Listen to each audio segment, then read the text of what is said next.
Hello viewers, welcome to BRK news. నేను మీ ఫాతిమా. ఈరోజు మనతో పాటు అయితే ఫేమస్ పర్సన్ ఉన్నారండి. మంతి Pragada Markandeyulu story writer, dialogue writer and songs కూడా రైటర్ అండి. ఆయన మంచి రైటర్. సో మరిన్ని వివరాలకి సార్తో అయితే మాట్లాడదాం. లైవ్ ద్వారా అయితే ఉన్నారు, మాట్లాడదాం. నమస్తే సార్. నమస్కారం అండి. ఎలా ఉన్నారండి? Thank you so much. Sir, అంతకుముందు మీరు విశ్వ చక్రవర్తి నటుడు ఎస్వి రంగారావు గారి గురించి చెప్పారు. ఆయన గురించి మరిన్ని వివరాలు చెప్పండి సార్. తప్పకుండా మేడం, చెప్తాను. ఇంతకుముందు మనము విశ్వ నట చక్రవర్తి SV Ranga Rao, the greatest actor, a versatile actor. అసలు ప్రపంచంలోని తెలుగు వారే కాదు, మరి ఇతర భాషా వాళ్ళు కూడా ఆయన పేరు చెప్తే జ్ఞాపకం గుర్తుపడతారు. అంత మహానటుడు. పాపం ఆయన 54 సంవత్సరాలకే చనిపోయారు. ఇంతకుముందు చెప్పాము ఏంటంటే, పాతాళ భైరవిలో నేపాళ మాంత్రికుడు రోల్ చాలా టఫ్ కాంపిటీషన్తో ఆయనకు వచ్చింది ఆ పోర్షన్ క్యారెక్టర్ చేయడానికి. ఎంతోమంది ఉన్నారు కాంపిటీషన్ ఆ పోర్షన్ క్యారెక్టర్, పెద్ద పోర్షన్ అనమాట. పాతాళ భైరవి అంటే ఎన్నో 50-60 సంవత్సరాల కిందట పిక్చర్. ఇప్పుడు కూడా పాతాళ భైరవి అంటే ప్రతి వాళ్ళు చూస్తారు. అంత పెద్ద పిక్చర్, హిట్ పిక్చర్. ప్రపంచంలోనూ పేరు గాంచిన పాతాళ భైరవి అంటే తెలియని వాళ్ళు ఎవ్వరు లేరు. అలాంటి దాంట్లో ఆయనకి కాంపిటీషన్ లో ఆయనని ఆ మాంత్రికుడి క్యారెక్టర్ కింద ఎంచుకున్నారు. ఆయన షైలాక్ లా చూపించి ఒక పిల్లి గడ్డంతో, మాంత్రికుడికి ఒక పిల్లి గడ్డం ఉంటుంది ఆ రోజుల్లో. ఈ రోజుల్లో మాంత్రికుల్లా తాంత్రికుల్లా కాదు. ఆ రోజుల్లో మాంత్రికుడు అంటే అవో జనాలు చూసి భయపడాలి. పిల్లి గడ్డం పెట్టుకుని ఆ చేతిలో కమండలం ఉంటది, చేతిలో ఇది ఉంటది, కళ్ళు ఇట్లా చూసి జునుపాలు ఉంటాయి. ఎస్వి రంగారావు గారికి అట్లా భయపడేవాళ్ళు. ఆ కాంపిటీషన్ ఆయనకి వచ్చినప్పుడు పిల్లి గడ్డం ఉండదు. ఆ నడక కూడా, నడిచే విధానం కూడా మాంత్రికుడు నడిస్తే జనాలు భయపడిపోవాలి. అట్లా ఉండేది ఆకారం. ఆయన 6 అడుగుల మనిషి, కొంచెం ఏఫ్టీగా ఉంటాడు, కెమెరాకి ఆంతాడు, గంభీరంగా ఉంటాడు. ఆయన మాటలు ఎట్లా ఉంటాయంటే అమ్మో, ఆయన డైలాగ్ చేస్తే జనాలు భయపడిపోవాలంటే అట్లా. ఆయనకి డైలాగ్ రాసింది ఎవరంటే పింగళి నాగేంద్ర గారు, రైటర్. ఆ రోజుల్లో ఫేమస్ రైటర్ ఆయన. ఎస్వి రంగారావు గారి ఆయన పర్సనాలిటీకి, ఆయన వాయిస్ కి సరిపోయే డైలాగ్ రాసేవాడు. బ్రహ్మాండం. మనిషిని బట్టి క్యారెక్టర్ రాశారు, ఆయన గురించే రాశారు స్పెషల్ డైలాగ్స్. ఆ పాత్ర అంటే పాత్రలో బాగా లీనమైపోతారు, పాత్రకి తగ్గట్టు ఆయన లీనమైపోతారంటారు. అట్లా అబో చెప్పలే. ఆ పాత్ర, ఆ సినిమా రిలీజ్ అయింది. రిలీజ్ అయిన తర్వాత ఎన్టీ రామారావు గారి కన్నా పెద్ద పేరు వచ్చేసింది ఆయనకి. ఆయన జీవితంలో ఓవర్ నైట్ ఇంకా వెనక్కి తిరగలే. వద్దంటే ప్రొడ్యూసర్లు, వద్దంటే డైరెక్టర్లు, ఇంటి ముందు క్యూ కార్లలో. అంత హిట్ అయిపోయారు ఆయన. మాస్టర్. ఎన్టీ రామారావు గారు అంత ఈక్వల్ గా ఎస్వి రంగారావు గారు లెవెల్ వెళ్ళిపోయారు. ఒక ఓవర్ నైట్. ఆ సినిమా రిలీజ్ కాగానే అంతే, ఇంటి ముందు కార్లు, ప్రొడ్యూసర్లు, డైరెక్టర్లు మా సినిమాలు చేయండి. ఆయన ఉబ్బి తబ్బిపోయి ఆశ్చర్యపడి ఏంటిది ఇంతమందికి నేను ఎక్కడ కాల్చి ఇట్లేయాలని చెప్పి అట్లా స్టార్డమ్ వచ్చేసింది ఎన్టీ రామారావు గారు. అంత స్టార్డమ్ ఎస్వి రంగారావు గారికి వచ్చింది. SV Rangarao nickname SVR అంటారు. ఇక ఇంకొక సినిమా పెళ్లి చేసి చూడు, ఆ సినిమాలో ధూపాటి విజయన్న క్యారెక్టర్ వేశారు. ఆయన క్యారెక్టర్ ఎలాంటిదంటే, డైరెక్ట్ గా మనం మాట్లాడేటప్పుడు ఎదురుండా మనిషితో మనిషి మాట్లాడతాం కదా, అట్లా మాట్లాడకుండా మీతో మాట్లాడుతుంటా, కానీ నేను ఎక్కడో చూసి మీతో మాట్లాడుతున్నా, ఎక్కడో చూసి మీతో, అలాంటి క్యారెక్టర్. ఆయన తర్వాత చీటింగ్ మాటకి కళ్ళు చికిలిస్తాడు. కళ్ళు అంటే ఐస్ ఉంటాయి కదా, అది ఇట్లా ఇట్లా చూడడం, ఇట్లా చూడడం, ఇట్లా చూడడం, ఇట్లా చూడడం. ఆయన క్యారెక్టర్ అలాంటిది. ముక్కడం, మధ్య మధ్యలో మాట్లాడుతుంటూ ముక్కుతుంటాడు, నెత్తిన చేతులు పెట్టుకుంటాడు. ఎట్లా అంటే నాగభూషణం గారు ఉండేవాళ్ళు విలన్ పోర్షన్ లో, ఆయన కూడా మాంత్రికుడు పోర్షన్ వేశారు. మీరు వినే ఉంటారు నాగభూషణం గారి పేరు. ఆయన కూడా మాటి మాటికి కొన్ని ఎన్టీ రామారావు గారి సినిమాలలో, మన ఈ పొలిటికల్ సినిమాలలో, రాజకీయ సినిమాల్లో తలబెట్టుకునేవాళ్ళు కొన్ని బ్రహ్మాండంగా. అట్లా ఆయన మొదట నాగభూషణ్ గారికి నేర్పింది ఎస్వి రంగారావు. ఇట్లా పట్టుకుంటారు. ఉమ్. మాటి మాటికి ఆ సినిమాలో క్యారెక్టర్ అదే హిట్ అయిపోయింది, ట్రెండింగ్ అయిపోయింది ఆ రోజుల్లో. అవునండి. ఇలాంటి మేనరిజంలు ఎస్వి రంగారావు గారు చాలా చేశారు. ఉమ్. ఆయన మేనరిజం చూస్తే నచ్చని వాళ్ళు లేరు ప్రపంచంలో. ఆయన సినిమా వచ్చిందంటే తప్పకుండా చూడాల్సిందే, ఉమ్. పిల్లలు చూస్తే భయపడాల్సిందే. అట్లా అవును. ఆ పాట ఆ క్యారెక్టర్ బాగా పండింది, క్యారెక్టర్ ఆ సినిమాలో. ఉమ్. దేంట్లో ఆ సినిమా పెళ్లి చేసి సినిమాలో ఉమ్. ఇలా కూడా చేయొచ్చు అన్నమాట అని ఎస్వి రంగారావు అనుకునేవాడు.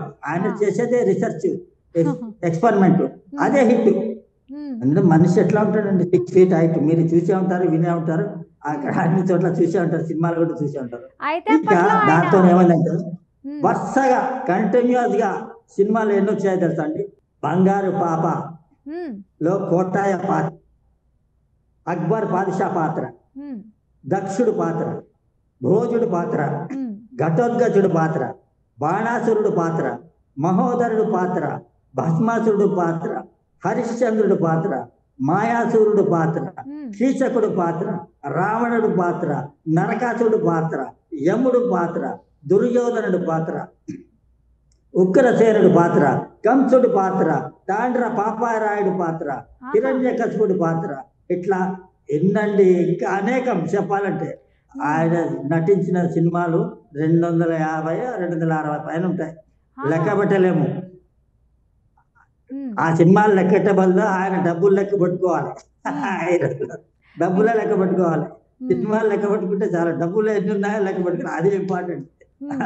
ఈ రోజుల్లో అలా ఉంది పరిస్థితి, డబ్బులు లెక్క పెట్టుకుంటారు, సినిమాలు లెక్క పెట్టుకోరు. ఒక సినిమా వస్తే డబ్బులు రాగానే ఇల్లు కొనుక్కుంటారు, హాయిగా ఉంటారు, ఇన్కమ్ ట్యాక్స్ పే చేస్తారు, హాయిగా ఉంటారు. రెండో సినిమా రాదు. పాత రోజుల్లో ఒక్కొక్క యాక్టర్కి ఉమ్. ఎన్ని వందలండి, 200, 300, 500. ఏమన్నా జయసుధ గారు అయితే కనీసం 350, 300 పైన సినిమాలు చేశారు. ఎన్టీ రామారావు గారు దరిదాపు 300, నాగేశ్వరరావు గారు ఎన్నండి, రాజనాల ఎన్నండి. పాత రోజుల్లో ఒక్కొక్కళ్ళు 100లే, సెంచరీ తక్కువ ఉంటే చిన్నదనం, సెంచరీ. ఇప్పుడు ఒకటే సినిమా అవుట్ ఇంటికి, ఎవరు తీసుకోరు. అప్పటి పర్సనాలిటీలు ఫిజిక్ ఎట్లా ఉందంటే, కెమెరా ముందంటే విగ్రహం ఉండాలి, లావుగా ఉంటేనే ఆడిషన్స్, యాక్షన్, మొహం పలకలా ఉండాలి కెమెరాకి అద్దలు. ఈ రోజులాగా సన్నలాగా ఉండి మృదువుగా ఉంటే కెమెరా యాక్సెప్ట్, లావుగా ఉంటే రిజెక్ట్ ఆడిషన్లో. అట్లా ఉంది పరిస్థితి. రోజులు ఎట్లా ఉల్టా అయిపోయాయి, తెలుసు కదండి. కాబట్టి ఆయన ఇలా ముఖ్యంగా రాక్షస రాజుల పాత్రలకి ఫిట్ ఎస్వి రంగారావు గారు. అసలు ఎలాంటి పాత్ర ఇచ్చినా చాలా చక్కగా చేస్తారు. ఎలాంటి పాత్ర ఇచ్చినా దానికి కరెక్ట్ గా సెట్ అవుతారు కదా. ఆయన ఎన్నో రకాల చిత్రాలు తీశారు.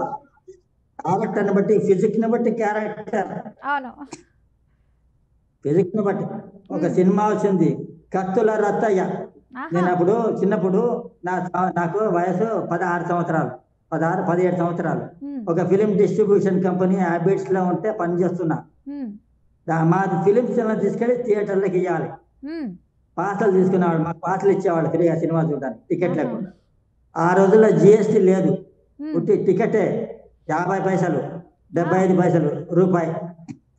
నా చిన్నప్పుడు 1965, 66లో సినిమా చూసేవాళ్ళం. మేము చిక్కడపల్లిలో ఉన్నప్పుడు కల్పన థియేటర్ అక్కడ ఉండేది. మన చాంద్రఘాట్ దగ్గర ఒక సినిమా థియేటర్ ఉంది, పేరు మర్చిపోయారు, కమల్ థియేటర్. ఇప్పుడు ఉందో లేదో దాంట్లో రిలీజ్ అయితే వెళ్ళి చూసాం. కత్తుల రత్తయ్య, ఎస్వి రంగారావు. ఆయన ఇట్లా ఉండేవాళ్ళు, బీడీ బ్యాగ్ కాల్చుకునేవాడు, బీడీ సిగరెట్ కూడా ఆంది ఆయన, బీడీ చుట్ట, పెద్ద చుట్ట, మొహానికి ఇట్లా ఘాటు ఉండేది. కత్తుల రత్తయ్య. Harnath crime story. బాలయ్య అంటే మన ఇప్పటి బాలకృష్ణ గారు కాదు, పాత రోజుల్లో ఇంకో బాలయ్య గారు ఉండేది. ఆయన బ్రహ్మాండం హిట్ పిక్చర్ అండి, అలా ఎన్నో పిక్చర్లు చేశారు క్రైమ్. అట్లా ఆయన వాయిస్ ఎట్లా ఉంటుందంటే ఎస్వి రంగారావు గారిది, పాత రోజుల్లో వేమూరి గగ్గయ్య గారిని ఉండేవాళ్ళు, ఆ రోజుల్లో మైకులు ఉండేవి కాదు స్టేజ్ మీద, హాల్లో. స్టేజ్ నాటకాలు ఆడేటప్పుడు ఇంత వాయిస్ ఉంటే హాల్లో చివర్లో కూర్చున్న ప్రేక్షకుడికి కూడా వినబడేది క్లియర్ గా. వేమూరి గగ్గయ్య అంటే కంచు కంఠం, అలాంటి వాయిస్ ఆయనది. అట్లా ఆ వేమూరి గగ్గయ్య గారు ఉండేది. తర్వాత ఇంకా కొన్ని పిక్చర్లు చేశారు. నేను చెప్పినవి ఇవి ఒక తరం. ఇంకొకవి సోషల్ పిక్చర్స్.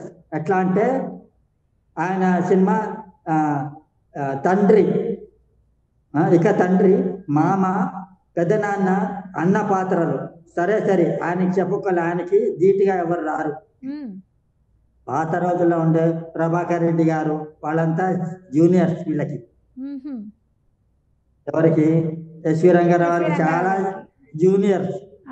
నమస్కారం సార్ అనేవాళ్ళు. ఇప్పుడు ప్రభాకర్ రెడ్డి గారు అంటే గ్రేట్. అక్కడ ఇచ్చారు కదా చిత్రపురి, కానీ ప్రభాకర్ రెడ్డి గారిదే డాక్టర్. ఆయన ప్రభాకర్ రెడ్డి గారు డాక్టర్ ప్రభాకర్ రెడ్డి గారు.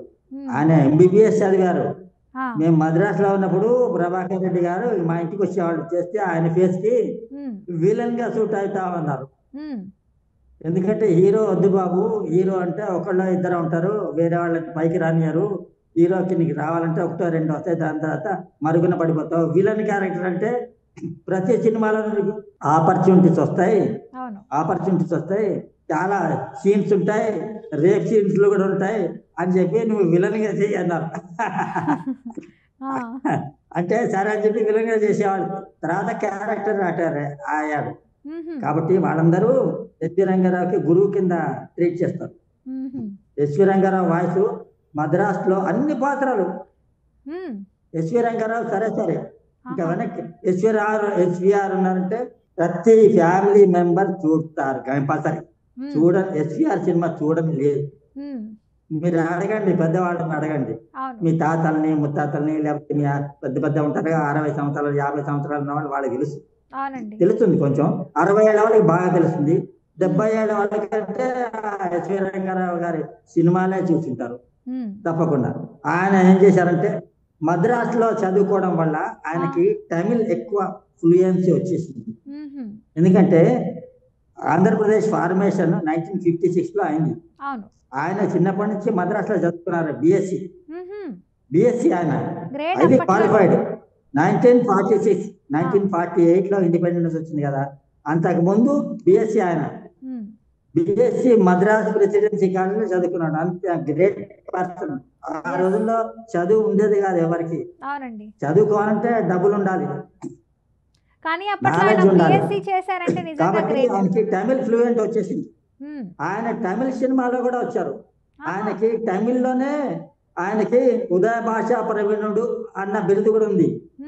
తమిళంలో కూడా ఎన్నో అద్భుతమైన పాత్రలను పోషించాడు ఎస్వి రంగారావు గారు. తమిళుడు అద్భుతమైన పాత్రలు పోషించాడు ఆయన. తమిళుడే అనుకునేవాళ్ళు. తమిళ సినిమా మూవీస్ లో కూడా యాక్ట్ చేశారు ఆయన. ఆయనకు వచ్చిన అవార్డులు తమిళంలో చేశారు కాబట్టే వచ్చాయి. అది ఆయనకు వచ్చిన అవార్డు ఏంటంటే బళ్ళారి రాఘవ గారి నటన, వేమూరి గగ్గయ్య గారి నటన నచ్చేది ఆయనకి, ఎస్వి రంగారావు గారికి. ఆయనే వాళ్ళే స్ఫూర్తి ఎస్వి రంగారావు గారు. చిన్నప్పుడు రంగారావు స్టార్ కావడానికి వెనక ఎంత మదన కృషి ఉన్నాయో అందరికీ తెలియదు. ఆయన చాలా కష్టపడ్డాడు, బాధపడ్డాడు. ఉద్యోగరీత్యా ఆయన ఇక్కడి నుంచి మద్రాస్ నుంచి ఒక సినిమా రిలీజ్ అయింది, ఆయన ఫస్ట్ది పరుదిని. అది అట్టర్ ఫ్లాప్.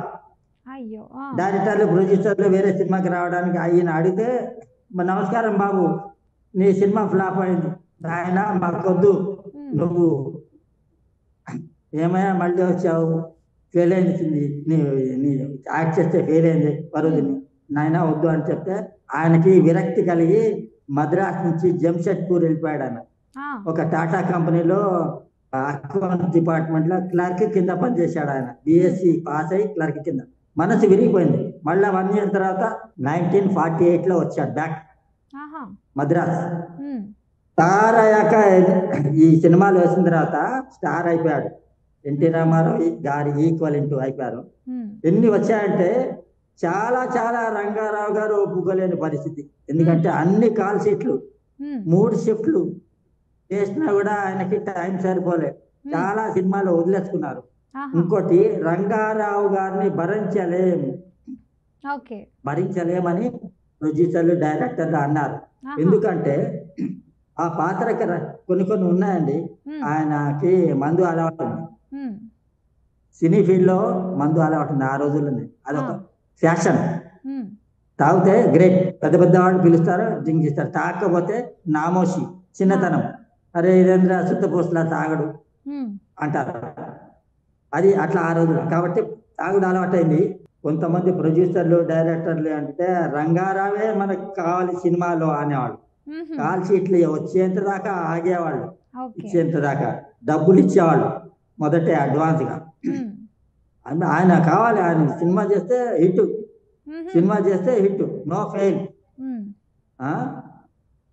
వేరే ఆ పాత్రలకు రంగారావు కావాలని చెప్పి అనేవాళ్ళు. వేరే నటుల్ని పెట్టుకున్న సందర్భాలు కూడా ఉన్నాయి. ఎందుకంటే ఈయనకి తాగుడు అలవాటైంది. తాగితే ఒక స్టేజ్ వచ్చింది, వద్దంటే డబ్బు, ఇంట్లో డబ్బు, బిల్డింగ్లు కట్టుకున్నారు, తాగుతూ కూర్చున్నాడు. తాగితే వారం రోజులు డే అండ్ నైట్ తాగుతూ కూర్చునేవాడు. జనాలు ప్రొడ్యూసర్లు వచ్చి తిరిగిపోయేవాళ్ళు, ఆయన వద్దు నాయన నువ్వు తాగుతున్నావు, మాకు ఏం యాక్షన్ చేస్తావు అని చెప్పి ఎన్నో సినిమాలు రాకుండా పోయాయి. ఇవ్వకుండా వేరే వాళ్ళకి ఇచ్చారు. సైడ్ లో చూసుకున్నారు. అప్పుడు సైడ్ ఎవరున్నారు అప్పట్లో? ఎస్వి రంగారావులా చేసేవాళ్ళు. అప్పుడే అప్కమింగ్ కైకాల సత్యనారాయణ గారు వచ్చేవాళ్ళు. మీకు జ్ఞాపకం ఉంది, ఈ మధ్యనే చనిపోయారు ఆయన లాస్ట్ ఇయర్. కైకాల ఆయన అట్లనే ఉంటాడు, ఒడ్డు పొడుగు ఆగ్రహం. ఆయనని కొంచెం పైకి తీసుకొచ్చారు. ఎందుకంటే ఎస్విఆర్ గారు కొంచెం డ్రింకింగ్ అలవాటు అయింది. కాల్ షీట్లు ఇయ్యడు, టైంకి రారు, అట్లా ఉండేది. ఆయన మూడు ఉంటే సినిమాలో బ్రహ్మాండంగా డైలాగ్ చెప్పేసి వెళ్ళిపోతాడు.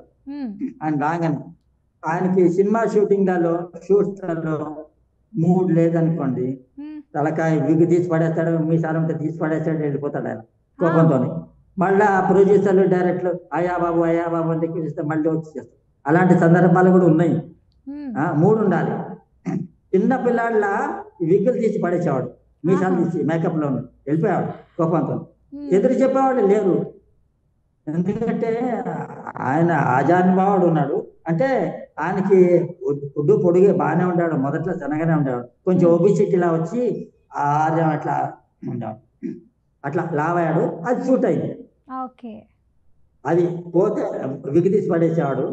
ఏం చేసినా నా నటనతోనే కొట్టుకొచ్చేవాడు. ఆయన నటన యాక్షన్తోనే నటనతోనే లాక్కొచ్చేవాడు. ఆయన ఏ చెప్పినా హిట్టే. ఒక సినిమాలో నర్తనశాల ఏదో ఒక సినిమా ఒక డైలాగ్ ఉంది, నేను మర్చిపోయా, చెప్తా. అదేదో నేను చెప్తా జ్ఞాపకం రాగానే. ఆయనకి తాగుడు అలవాటు. ఎందుకంటే ఆయన ఆయన అంటాడు, కారణాలు ఎన్నో ఉంటాయి తాగడానికి. ఏవో అందరికీ తాగుడు అలవాటు, జూదం అలవాటు ఉన్నట్టు నాకు కూడా ఉన్నది. నేను శుద్ధపూసని కాదు, బౌద్ధుడిని కదా కాదు, ఏవో సాకులు చెప్పేవాడు. ఆవిడ భార్య ఉండేది లీలావతి. ఇప్పుడు కొన్ని గొడవలు ఉండేవి ఇంట్లో. ఫ్యామిలీ ఉన్న తర్వాత గొడవలు వస్తాయి, ఏదో ఉంటాయి. గొడవలు ఎందుకు వస్తాయండి? డబ్బులు ఇస్తాడు, యాక్షన్స్ వస్తాయి. తాగుడు మూలనే గొడవలు ఉంటాయి, అంతే కదా. తాగద్దనంటే ఆడవాళ్ళు తాగి వస్తారు మహానుభావులు, వద్దని లేరు. వీళ్ళు తాగకపోతే ఇక్కడ నడవదు, యాక్షన్ బ్రెయిన్ పని చేయదు. ఆయనకి ఫిజికల్ యాక్టివిటీ ఉండాలి. అక్కడ గొడవ వచ్చి ఉండొచ్చు నేను అనుకుంటా. కొన్ని విభేదాలు వచ్చాయి మైన్యం. అందుకనే ఎస్వి రంగారావు గారు ఆ రోజుల్లో షూటింగ్కి వెళ్ళి వచ్చేటప్పుడు ఛాయాదేవి గారు ఉండేది, కొంచెం అనుబంధం ఉండేది. అనుబంధం అంటే మరి చూడలే, వాళ్ళ ఇంట్లోనే ఉండి తాగేసి మళ్ళీ వచ్చేవాళ్ళు. ఛాయాదేవి గారు వీళ్ళింటికిను ఈ ఫిల్మ్ స్టూడియోస్ కి మధ్యలో ఉండేది. తాగేసి వెళ్ళేవాళ్ళు, మళ్ళీ అక్కడ వెళ్ళి మళ్ళీ అక్కడ అయిన తర్వాత ఇంటికి వచ్చేవాళ్ళు. కొన్ని సినిమాలలో అయితే ఆయన వారం రోజులు సినిమా షూటింగ్ ఉండేది. నేను చెప్తా దాని విషయం కూడా. తప్పకుండా. ఆయనకి మనసులో ఏదో ఒక వెలితి ఉండేది. వెలితి అంటే సంథింగ్ సాటిస్ఫాక్షన్ ఉండేది కాదు ఆయనకి. అంటే మనుషుల్లాగానే మనం సినిమాలు చూసాము, ఫినిష్డ్. మన సినిమా చూస్తున్నామంటే ఒక ఫినిష్డ్ ప్రోడక్ట్ చూస్తున్నాం కదండి. అవునండి. ఆ సినిమాలో ఎంతో మంది టెక్నీషియన్స్ పనిచేస్తారు, ఎడిటర్స్ పనిచేస్తారు, డైరెక్టర్లు పనిచేస్తారు, ప్రొడ్యూసర్లు ఉంటారు, అవును. ఎంతో క్యారెక్టర్లు ఉంటారు, లైట్ బాయ్స్ ఉంటారు. అన్ని ఎడిటింగ్ తర్వాత మనం ఒక అందంగా ఒక స్క్రీన్ మీద చూస్తాం. మరి అవునండి. విడిగా చూస్తే వాళ్ళ బాధలు వాళ్ళకు ఉంటాయి కదా, ఉమ్, ఎవరి ప్రాబ్లమ్స్ వాళ్ళకు ఉంటాయి. కొన్ని చేతులారా తెచ్చుకున్న ఉంటాయి, కొన్ని కొన్ని ఆటోమేటిక్గా విధి వైపరీత్యం అవును. విధి వైపరీత్యం. ఎందుకంటే ఒక్కొక్క స్టార్ కి యాక్టర్ కి ఒక టైం వచ్చిందంటే టర్రమని రైజింగ్ వెళ్ళిపోతుంది, అవునండి. వద్దంటే డబ్బులు సంపాదించి తర్వాత దమ్మని మళ్ళీ కిందకి పడిపోతారు. ఉమ్, అంతే కదండి సినిమా ఫీల్డ్ లో జరిగేది. అంతే అండి. నిజం. ఆ ఉమ్, ఆ, ఇంకోటి ఆయన శెట్టి మీదకి వస్తే, శ్రీరంగారావు గారు శెట్టి మీదకి వస్తే ఆయన ఏ మాట ఎవ్వరు డైరెక్టర్ కానీ, ప్రొడ్యూసర్ కానీ, టెక్నీషియన్స్ కానీ, ఉమ్, అసిస్టెంట్ డైరెక్టర్ ఒక్క మాట అనడానికి వీల్లేదు, అనలేరు. ఆయన ఆ, విగ్రహం ఎట్లుందంటే ఇట్లాంటి పెద్ద చూస్తే భయపడతారు. ఉహు, ఆయన క్వాలిఫైడ్ గా, అవును. Well qualified. ఆయన డైలాగులు చూస్తే ఉమ్, ఎట్లా ఉంటుందంటే పవర్ఫుల్ డైలాగ్స్. ఉమ్, ఇప్పుడు బాబు రమణల గారు ఉన్నారు కదా, అవునండి. బాబు బొమ్మలు గీస్తారు, మీకు తెలిసే వినే ఉంటారు. అవును. రమణ గారు డైరెక్షన్ చేసేవాళ్ళు. ఉహు, వాళ్ళిద్దరు ఫ్రెండ్స్, బాబు రమణ కాంబినేషన్, క్లోజ్ ఫ్రెండ్స్. ఆహా. వాళ్ళు ఎస్వి రంగారావు గారితో చాలా క్లోజ్ గా మాట్లాడేవాళ్ళు, ఉమ్, ఫ్రీగా మాట్లాడేవాళ్ళు, ఉమ్, జోకులు వేసేవాళ్ళు. ఆహా. ఎస్వి రంగారావు గారు పెద్ద జోకులు వేసేవాళ్ళు. ఉమ్, వాళ్ళు బాబు రమణ గారు కూడా కొంచెం మీడియము, హైలీ నాలెడ్జ్, ఆ, ఫేమస్, మీకు తెలిసే ఉంటది. అప్పుడు అవునండి. వాళ్ళు అనేవాళ్ళు, బాబు గారు బొమ్మ గీస్తే రమణ గారు క్యాప్షన్లు రాసేవాళ్ళు. క్యాప్షన్ అంటే టైటిల్స్ రాసేవాళ్ళు. ఆహా. ఏమన్నారు అంటే ఎస్వి రంగారావు గారిని ఏమన్నారు అంటే, క్లిష్ట పాత్రల్లో చతురంగారావు, దుష్ట పాత్రల్లో క్రూరంగారావు, ఉమ్, కడలగొట్టే భయంకర రంగారావు, ఉమ్, హాయి గొలిపే టింగు రంగారావు, ఉమ్, అలరించే విలాస రంగారావు, రొమాన్స్ లో అంటే చేస్తే పూల రంగారావు, ఉమ్, మనిషి మధురంగారావు. ఆహా. మధు అంటే మందు. మందు ఎంత కొడితే చక్కటి వారం రోజులు ఇంట్లో పేర్లు నాన్ పెడుతున్నారా? Stop 24 hours.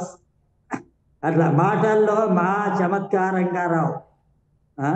ఉమ్, అట్లా కథ నిర్బలమైతే హావభావాలు పాత్రప రంగారావు, ఉమ్, కళ్ళకు కట్టినట్టు కనబడేది ఉత్తి ఎస్వి రంగారావు. ఉమ్, ఆయన శైలి టీవీ అన్యులకు సులభ రంగారావు అనేవారు. ఇవి చమత్కారంగా చెప్పేవాడు. చెప్తే ఎస్వి రంగారావు నవ్వుకునేవాడు. ఎదురా భయ్ బాబు రమణ గారు నన్ను ఇట్లా అంటారు అంటే జోవియల్ గా వాళ్ళ అవును. ఫ్రెండ్స్ ఉమ్, జోక్స్ చేసుకుంటుంటారు, అవును. అంత క్లోజ్. ఉమ్. ఒక్కసారి మీకు ఎస్వి రంగారావు గారికి డైలాగ్ లో అంటే ఎలా మాత్రం ఉండింది మీ అనుబంధం? డైలాగ్ లో ఎస్వి రంగారావు చేస్తే ఆ మీకు ఎస్వి రంగారావు గారి అనుబంధం ఎలా ఉంది మీ ఇద్దరి మధ్య అప్పట్లో?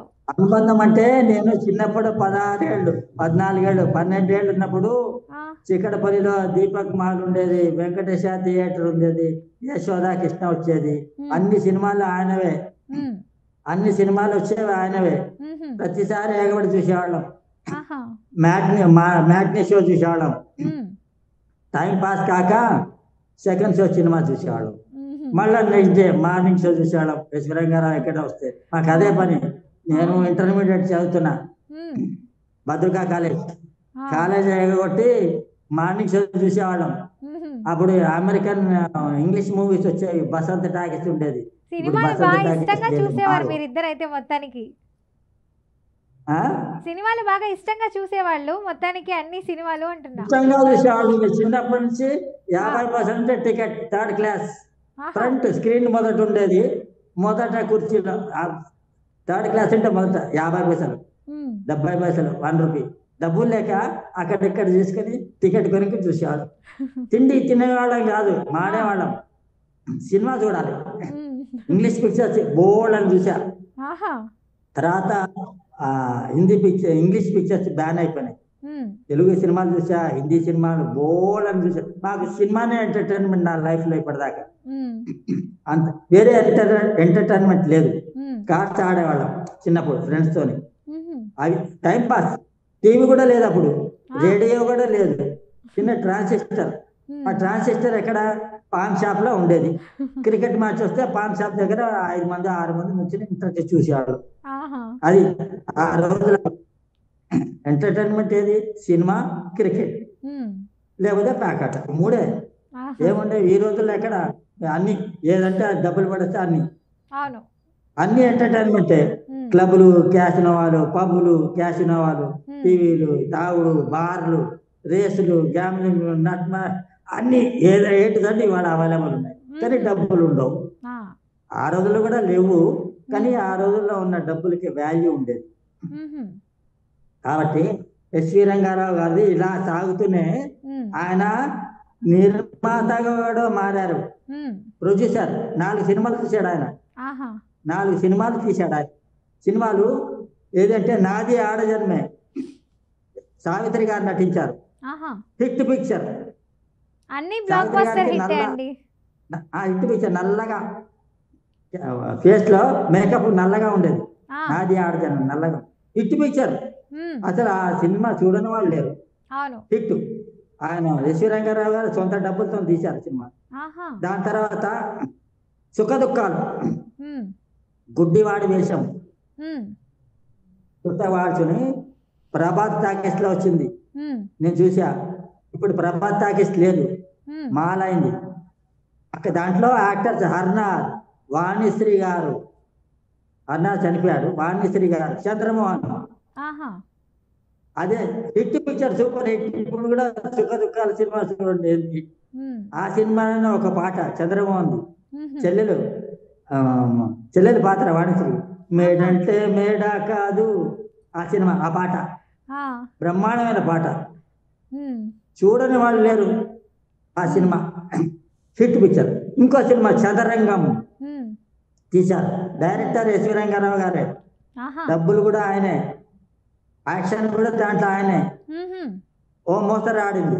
మ్మ్. దాని తర్వాత బాంధవ్యాలు, మ్మ్. బ్రహ్మాండమైన పిక్చర్ ఆడింది. ఆయనే ప్రొడ్యూసర్, ఆయనే డైరెక్టర్, ఆయనే యాక్షన్ కూడా చేశారు, మ్మ్. క్యారెక్టర్ చేశారు బ్రహ్మాండంగా.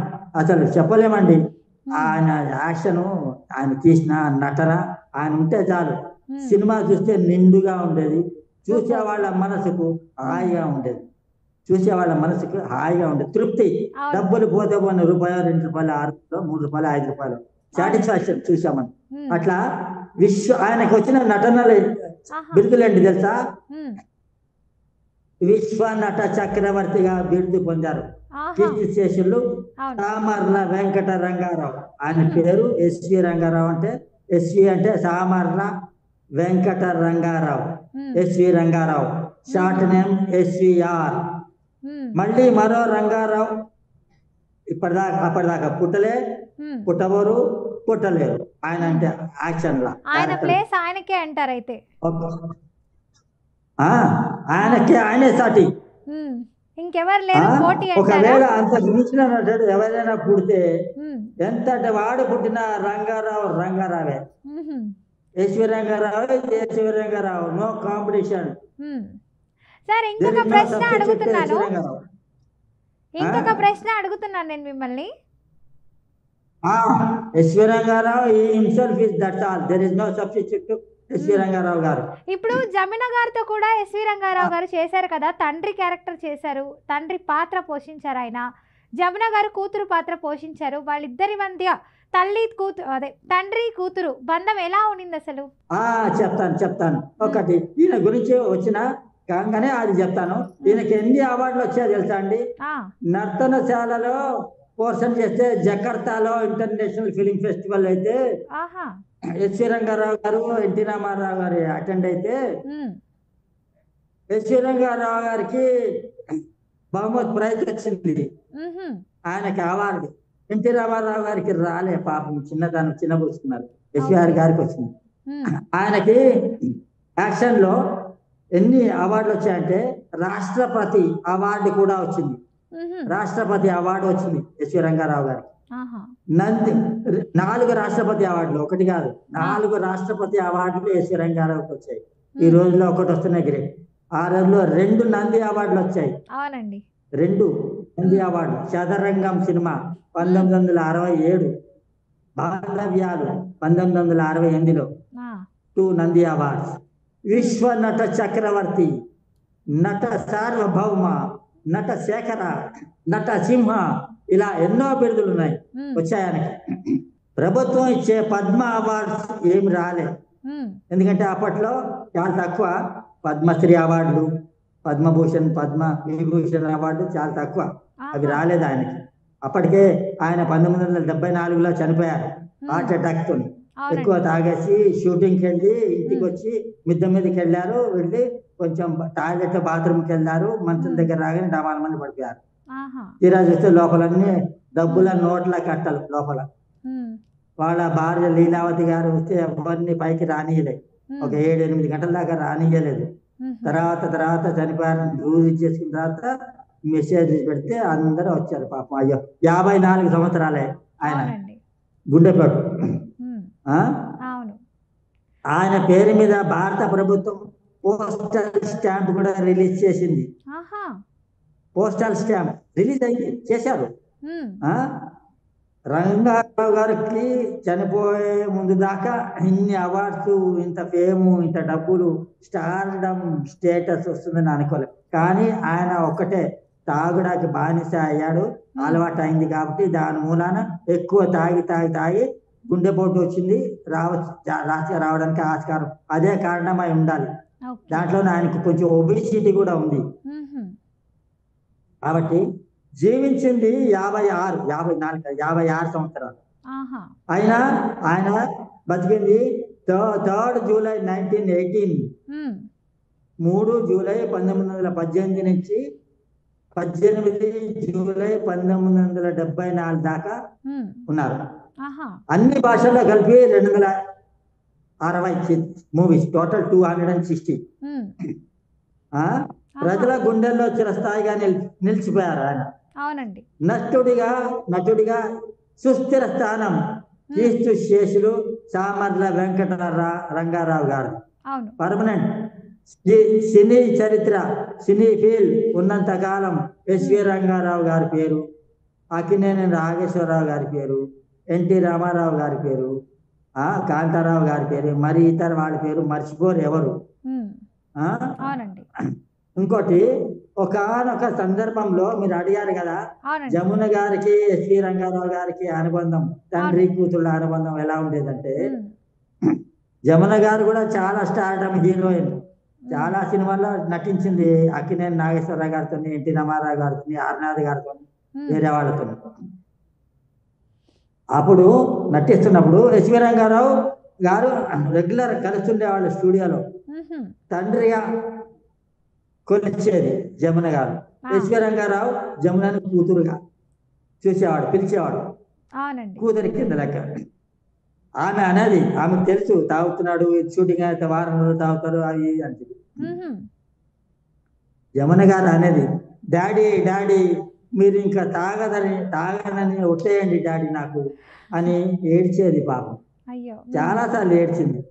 ఎందుకంటే హెల్త్ పాడైపోతుంది. అవును. జమున కేసు చూస్తూ ఎస్వి రంగారావు అన్నారు, స్టార్ట్ అయిపోయిందిరా, ఇంకా యాక్ట్ చేస్తున్నావా, బాగా చేసావురా బంగారం అని జమున గారిని అనేవాళ్ళు. ఆహా! జమున యాక్షన్ చేస్తుంటే హ్మ్. అయిపోయి, ఎంత బంగారం, ఎంత మంచిగా యాక్ట్ చేసావు నాన్న ఆ! అంటూ చేతులు పట్టుకున్నాడు. చేతులు విడిపించి పక్కన కుర్చీలో కూర్చునేవాడు ఆయన ఎస్వి రంగారావు. హ్మ్. అట్లా మీకు తెలుసు, నాకు తెలుసు ఇది యాక్షన్ కాదని, దయచేసి మీరు త్రాగడం మానేయండి డాడీ అనేది జమున గారు. చాలాసార్లు అడిగింది, రిక్వెస్ట్ కూడా చేసింది. మరి ఏం చేస్తాం, ఎవరి ఫ్యామిలీ వాళ్ళది కదా, అంతే కదండి. ప్రొఫెషనల్ గా ఆఫీస్ లో ఉన్నప్పుడు ఎవరైనా చూస్తుంటే పాడైపోతే, తాగకు పాడైపోతావు, అటుపోతావు ఇటుపోతావు, అటు ఆయన సంతానం గైడెన్స్ అడ్వైజ్ ఇస్తారు కదా. అట్లనే షూటింగ్లలో ప్రొఫెషనల్ గా చెప్పేది పాపం. తండ్రిగా ఉండే చూసేవాళ్ళు.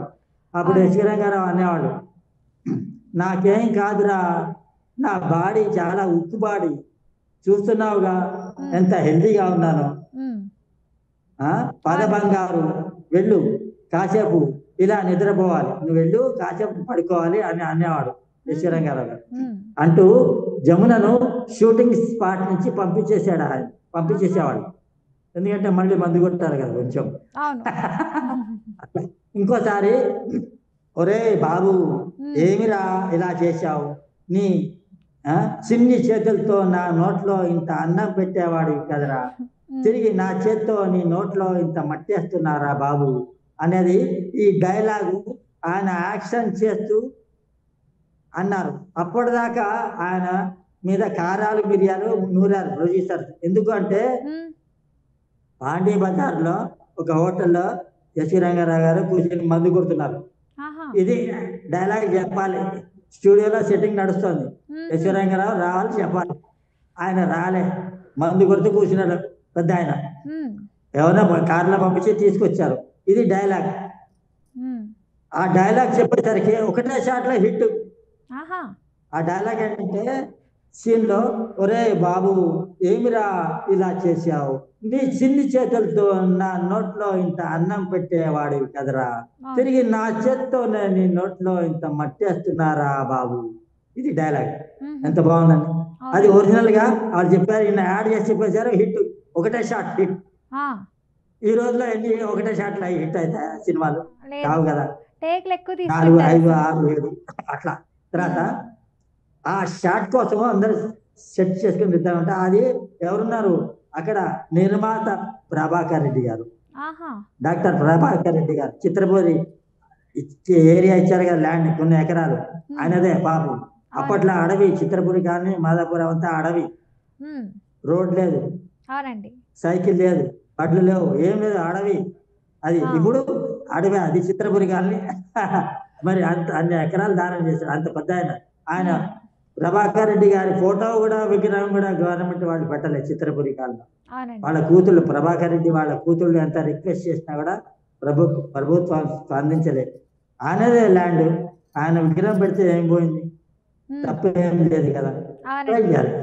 మరి ఆయన బాబులకు మరి గవర్నమెంట్ పాలసీ ఎట్లా ఉందో మనకు తెలియదు కదా. ఉమ్, అవును, అవునండి. కాబట్టి ఇదండి. ఇంకోటి, ఇలాంటి మహానటుడు ఎస్వి రంగారావు గారు ఉమ్, మన చిత్రసీమలో ఇప్పటిదాకా రాలేదు, రారు, ఇంకా ముందు కూడా రారు. ఉమ్, ఎస్వి రంగారావు నటించిన చిత్రాలు మరి కొన్ని విశేషాలు ఈ కొన్ని ఉన్నాయి. అవి యూట్యూబ్లలో వెతికితే దొరుకుతాయి, ఆహా, లేదా గూగుల్ సెర్చ్ లో కొడితే ఉమ్, 260 సినిమాల లిస్ట్ ఉంటుంది. ఉమ్, బ్రహ్మాండమైన. పాపం ఆయన ఎక్కడున్నా ఆయన ఆత్మకు శాంతి కలగాలని, వాళ్ళ ఫ్యామిలీ మెంబర్స్ ఎవరైనా ఉన్నా, వాళ్ళ మనవడు కూడా ఉన్నారు, వాళ్ళ కూతురు కూడా ఉంది, వాళ్ళ ఎస్వి రంగారావు గారి మనవడు కూడా సినిమాలలో ప్రయత్నిస్తున్నారు. ఆయనకు కూడా కొన్ని క్యారెక్టర్లు ఇస్తే ఇప్పుడున్న ప్రొడ్యూసర్స్ బాగుంటది, ఆయనది ఆయన నిరూపించుకుంటాడు కుర్రాడు. ఆయన కూడా ప్యాషన్ ఉంది. ఎస్విఆర్ గారు మనవడు, ఉమ్, ఎస్వి రంగారావు కొడుకు కూడా ఎస్వి రంగారావు చనిపోయిన ఒక నెలలకే చనిపోయాడు పాపం. ఆయన కూడా కొంచెం తాగి ఉమ్, బాధతో, మరి ఏం ప్రాబ్లమ్స్ ఉన్నాయో తెలియదు. డబ్బులు ఉన్న వాళ్ళకి టైం పాస్ ఎట్లా అవుతుంది, అవునండి. పెద్ద పెద్ద వాళ్ళతో సర్కిల్లో ఫ్రెండ్షిప్ కలుగుతుంది. ఉమ్, పెద్ద పెద్ద వాళ్ళ సర్కిల్ అంటే తాగుడు సర్కిలే ఉంటుంది, వేరే ఏం సర్కిల్ ఉంటుందండి. అట్లా చనిపోయాడు. వాళ్ళ కొడుకు మనవడు సినిమా ఫీల్డ్ లో ట్రై చేస్తున్నాడు. ఉమ్, ఆయన కూడా కొన్ని క్యారెక్టర్లు ఇస్తే నిరూపించుకుంటాడు. ఒకటే అవును. 2 సినిమాలు ఛాన్సెస్ ఇవ్వాలి కదండి ఆయన. అవునండి. కానీ బాగుంటాడు కుర్రాడు. ఎస్వి రంగారావు లాగా కొంచెం దిట్టంగా ఉంటుంది. ఉమ్, అది ఆయనది. విశ్వ నట చక్రవర్తి ఎస్విఆర్ 100 సంవత్సరాల సందర్భంగా ఇది ఇన్ఫర్మేషన్ అండి ఉమ్, మీకు చెప్పింది. ఈ వీడియో మీకు నచ్చితే లైక్ చేయండి, షేర్ చేయండి, కామెంట్ చేయండి. Mantri Prerana Markandeyulu author, story writer, dialogue writer, song writer. నేను ఒక 75 పుస్తకాలు ప్రచురించాను ఉమ్, విత్ ISBN. నాకు నేషనల్ అండ్ ఇంటర్నేషనల్ అవార్డ్స్ కూడా చాలా వచ్చాయి. నా అవునండి. పేరు కూడా మంత్రి ప్రేరణ మార్కండేయులు అని గూగుల్లో టైప్ చేయండి. నేను పాటలు 300 పాటలు రాశా. మీరు వింటానంటే నేను కొంచెం రికార్డ్ వినిపిస్తా. ఇప్పుడు తప్పకుండా పాడండి. నెక్స్ట్ వినిపిస్తా. నెక్స్ట్ గూగుల్లో వినిపిస్తా, లేదా కొద్దిసేపు అయిన తర్వాత కంటిన్యూ ఇది అయితే నేను వినిపిస్తా.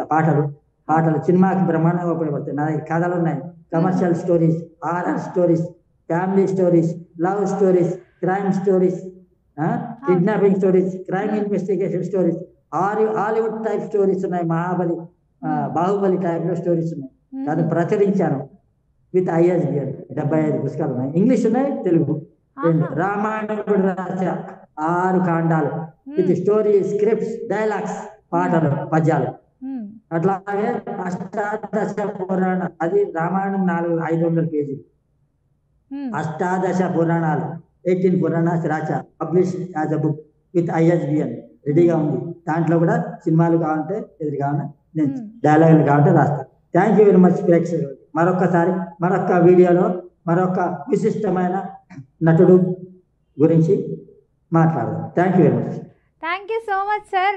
చాలా చక్కటి వివరాలన్నీ చెప్పారు మీరు మాకు. ఎస్వి రంగారావు గారి గురించి, ఆయన ఎక్కడ పుట్టారు, సో ఎంత చక్కగా ఆయన ఎదిగారు, దీని గురించి చాలా చక్కటి వివరాలు చెప్పారు. ఇంకా మీరు మంచి మంచి స్టోరీ రైటర్గా, ఆథర్గా ఇంటర్నేషనల్ అవార్డ్స్ కూడా రావాలని మనస్ఫూర్తిగా కోరుకుంటున్నానండి.